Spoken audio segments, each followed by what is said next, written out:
অনতিবিলম্বে নির্বাচনী রোডম্যাপ ঘোষণা করতে অন্তর্বর্তীকালীন সরকারকে আহ্বান জানিয়েছেন বিএনপি চেয়ারপারসনের উপদেষ্টা জয়নুল আবদিন ফারুক। তিনি বলেন, সংস্কার ও নির্বাচন একসাথেই চলবে।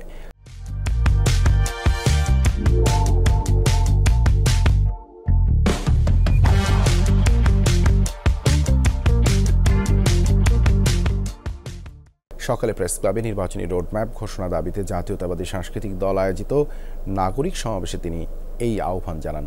বলেন, ৯১ নির্বাচন সুষ্ঠু ও গ্রহণযোগ্য ছিল, সেটার মতো নির্বাচন দিতে হলে অনেক সংস্কারের প্রয়োজন নেই। দেশের ইতিহাস রচনা করতে চাইলে সেটা গ্রহণযোগ্য হতে হবে, বিএনপি তাতে সমর্থন দেবে। চালসহ নিত্যপণ্যের ঊর্ধ্বগতির সমালোচনা করেন জয়নুল আবদিন ফারুক। তিনি বলেন, দেশের মানুষ ভালো নেই। শহীদ খোকনের রক্তের বিনিময়ে অর্জিত এই দ্বিতীয় স্বাধীনতার সম্মান আপনাকে অক্ষুণ্ণ রাখতে হলে অনতিবিলম্বে নির্বাচনের তারিখ আপনাকে ঘোষণা করতে হবে।